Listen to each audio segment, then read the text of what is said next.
तो एपिसोड की शुरुआत में हमें गारफील्ड और ऑटो को दिखाया जाता है, जहाँ पे जो गारफील्ड होता है वो ऑटो से कहता है कि आखिर रिजुसिमा कहाँ पे है, जिस पे ऑटो कहता है कि मैंने उसे ऐसी जगह पे भेज दिया जिससे वो कोई दिक्कत खड़ी ना कर सके। गारफील्ड कहता है कि तुम मुझसे एक जरूरी बात करना चाहते थे, पर जिस चीज के बारे में तुम बात करना चाहते हो वो चीज यहाँ पे है ही नहीं। जिस पे ऑटो कहता है कि हाँ तुमने सही कहा, मैं बस तुम्हें यहाँ पर टाइम निकालने की कोशिश कर रहा जिससे एक लड़का और लड़के आपस में बात कर सके। जो बात सुनने के बाद जो गारफील्ड होता है वो वहाँ पे गुस्से में जाता है और वो ऑटो को एक जोर का पंच कर देता है और ऐसा करने के बाद वहाँ से वो चला जाता है। पर बाहर आते ही उसे पता चलता है कि उसका पेनियन उसके पास नहीं है, पर गारफील्ड कुछ कर पाता है उससे पहले वो गड्ढे में गिर जाता है। तभी वहाँ पे ऑटो आता है और उससे कहता है कि क्या तुम इसे ही ढूंढ रहे हो। पर तभी हमें देखने को मिलता है कि उस गड्ढे के अंदर बहुत सारे बग होते हैं, जिसे देखने के बाद जो ऑटो होता है उसे बताता है कि मेरे बहुत ऐसे कम दोस्त है जो इंसान है, पर इनमें से बहुत सारे ऐसे दोस्त है जो इंसान नहीं है। ऐसा कहने के बाद जो ऑटो होता है उन बग को गारफील्ड के ऊपर छोड़ देता है। उसके बाद जो ऑटो होता है वो हमें अपने पास के बारे में बताने लगता है, जहाँ पर जब वो छोटा था तो ये दुनिया उसके लिए एक नर्क जैसी थी। उसे बचपन में काफी ज्यादा अजीब अजीब आवाजें सुनाई देती थी, पर उसे उन आवाजों का मतलब समझ में नहीं आ रहा था, क्योंकि जो ऑटो था उसे भाषा समझ में नहीं आती थी, जिसकी वजह से ऑटो के जो पेरेंट्स होते हैं वो उसकी काफी ज्यादा चिंता करने लगते हैं। उसके बाद हमें देखने को मिलता है कि जो ऑटो के पेरेंट्स होते हैं उसे वो डॉक्टर को दिखाते हैं, पर जो डॉक्टर होता है वो भी अपने हाथ खड़े कर देता है। उसके बाद हमें देखने को मिलता है कि जो ऑटो का बड़ा भाई होता है जो उससे बिल्कुल 7 साल बड़ा था, उसने पता लगा लिया था कि ऑटो जो वो लिखी हुई भाषा समझ सकता है, ना कि बोली हुई। इसलिए जो ऑटो का बड़ा भाई होता है वो ऑटो को लिखना सिखाता है। तो जो ऑटो होता है जिसने जो लिखा होता है वो अपने पेरेंट्स को दिखाता है। जो चीज देख के जो उसके जो पेरेंट्स होते हैं वो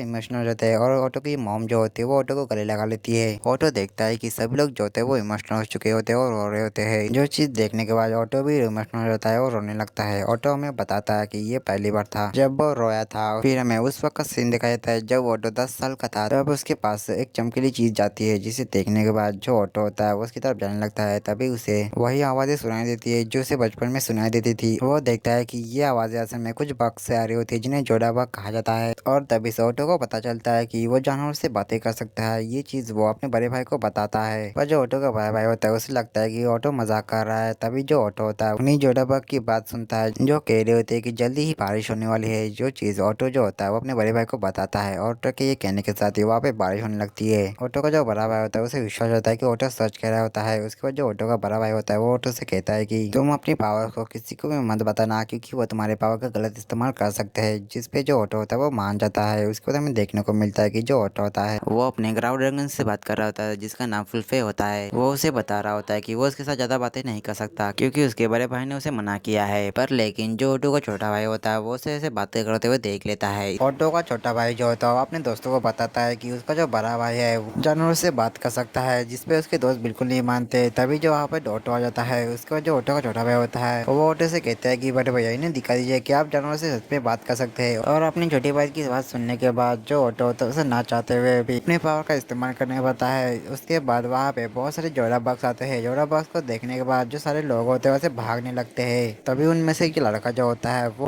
ऑटो को काफी ज्यादा बुरा बुरा कहता है और वहाँ से चला जाता है। ऑटो को इससे ज्यादा बुरा लगता है। फिर ऑटो में बताता है कि उस एक्सीडेंट के बाद उसने अपने पावर का इस्तेमाल ना करने का फैसला किया था। फिर हमें 5 साल आगे का सीन दिखाया जाता है, जहाँ पर एक बंदा जो होता है वो ऑटो को मार रहा होता है, क्योंकि जिस लड़की को ऑटो डेट कर रहा था, क्योंकि उसी लड़की से वो भी प्यार करता है। ये बात सुनने के बाद जो ऑटो होता है उस लड़की की असलियत जानने के लिए अपनी पावर का इस्तेमाल करता है, और उसे पता चलता है कि जो लड़की होती है एक नंबर की गोल्ड डिगर होती है। वो ऑटो उस लड़की के पास जाता है और उस लड़की को बताता है कि जो लड़की है वो एक साथ 8 लोगों को डेट करी है, और जो लड़की होती है वो इस चीज के मना कर देती है और ऑटो पर झूठा इल्जाम लगा देती है। और तभी वही वाला जो लड़का होता है वो ऑटो को मारने लगता है। फिर ऑटो में आगे बताता है कि उस लड़की के झूठे इल्जाम लगाने की वजह से उसे इस शहर में रहना बहुत ज्यादा मुश्किल हो गया था, इसलिए उसने इस शहर को छोड़ दिया। वो तो आगे कहता है कि उसके बाद मैं कब व्यापारी बन गया मुझे ही नहीं पता चला, पर अब मेरा एक सपना है जो है मेरी खुद की एक शॉप ओपन करना। फिर हमें अगले सीन में दिखाया जाता है कि जब ऑटो कहीं पे जा रहा था तब उसे रास्ते में बैटल केस मिल गया था, जिसने उसे हॉस्टेज बना के रख दिया था। ऑटो जो होता है उसने यहाँ पे हार मान ली होती है कि अब उसे कोई यहाँ पे बचाएगा, पर तभी वहाँ पे रिकॉर्ड हो जाता है जो ऑटो को फ्री कर देता है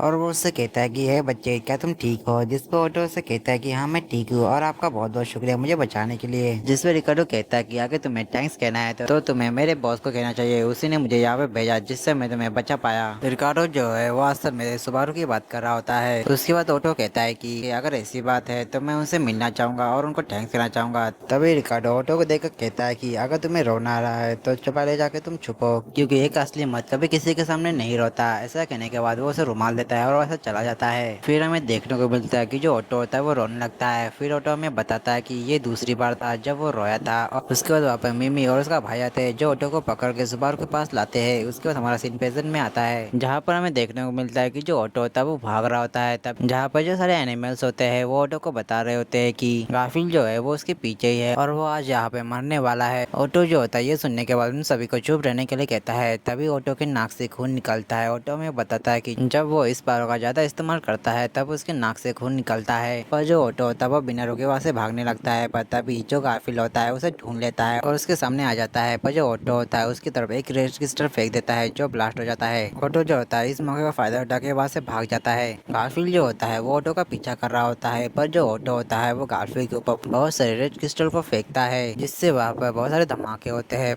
उसके बाद जो ऑटो होता है वो एक जगह पे रुक के गारफील्ड को देखने लगता है और वो देखता है कि जो गारफील्ड होता है उसे उन रेड क्रिस्टल से कुछ भी फर्क नहीं पड़ा होता है।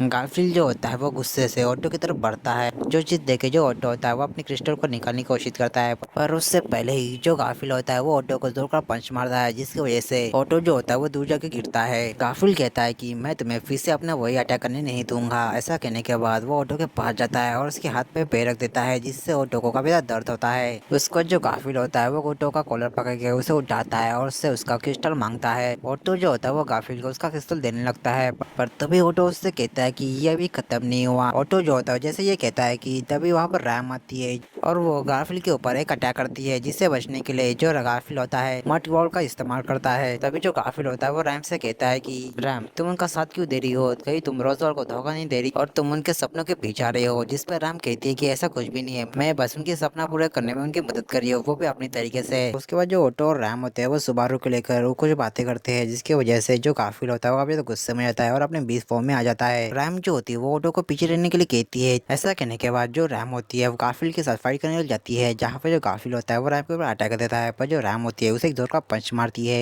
गारफील्ड जो होता है वो रैम के ऊपर फिर से अटैक कर देता है जिससे रैम डॉज कर लेती है और उसे एक जोर का पंच मारती है। उसके बाद जो रैम होती है वो गारफील्ड को बहुत सारे पंचेस मारने लगती है जिससे जो गारफील्ड होता है वो नीचे गिर जाता है। पर तभी जो रैम होती है उसके माथे से खून निकलने लगता है और वो कहती है कि गार्फ तुम काफी ज्यादा स्ट्रॉन्ग हो चुके हो। पर तभी गारफील्ड फिर से रैम के ऊपर अटैक करने लगता है। जो चीज देखे जो ऑटो होता है गारफील्ड को उसका पेंडेंट दिखा के उसे अपनी तरफ अट्रैक्ट करता है। जो चीज देखे जो गारफील्ड होता है वो गुस्से से ऑटो की तरफ बनने लगता है। पर तभी जो रैम होती है वो गारफील्ड के ऊपर एक अटैक कर देती है जिसकी वजह से जो गारफील्ड जो होता है वो जोर से चिल्लाता है जिस चीज को सुबारू भी सुन लेता है। सुबारू कहता है कि ऑटो मैं तुम पे भरोसा करता हूँ तो प्लीज अजीब हरकतें मत करना। ऐसा कह के वो ग्रेवेट के अंदर जाता है जहाँ पे उसे एमिलिया मिलती है। सुबारू जो होता है वो एमिलिया के पास आके बैठता है और उसे कहता है कि एमिलिया चलो कुछ बातें करते हैं। एमिलिया कहती है कि सुबारू मुझे पता है कि तुम मेरे ऊपर गुस्सा हो गए क्योंकि मैं यहाँ पे बिना बताए आ गई थी। सुबारू कहता है कि नहीं मैं तुम पे गुस्सा नहीं हूँ और मैं तुम्हारे ऊपर कभी भी गुस्सा नहीं हो सकता। जिस पे एमिलिया कहती है कि आखिर क्यों तुम मेरे ऊपर गुस्सा क्यों नहीं करते, मैं हमेशा गड़बड़ करती रहती हूँ। जिस पे सुबारू कहता है कि नहीं एमिलिया मैं ऐसा नहीं सोचता। पर तभी एमिलिया से टोकते हुए कहती है कि तो फिर क्यों तुम मुझे छोड़ के चले गए थे, तुमने मुझसे वादा क्यों तोड़ा, तुमने और पग ने दोनों ने मुझसे झूठ कहा और मुझे अकेला छोड़ दिया। ऐसा कह के एमिलिया रोने लगती है। सुबारू जो होता है वो एमिलिया को शांत करवाने के लिए उसे आई लव यू कहता है। एमिलिया जो होती है वो शांत हो जाती है। सुबारू से कहता है कि एमिलिया तुम ट्रायल में जो भी देखते हो वो तुम्हारा अतीत है जो हो चुका है तो तुम उसे लेके बैठ के रो नहीं सकती। और इसके अलावा जब पग ने तुम्हारे साथ कॉन्ट्रैक्ट तोड़ दिया था तब तुम काफी ज्यादा मायूस हो गई थी, तुम ऐसी नहीं हो सकती।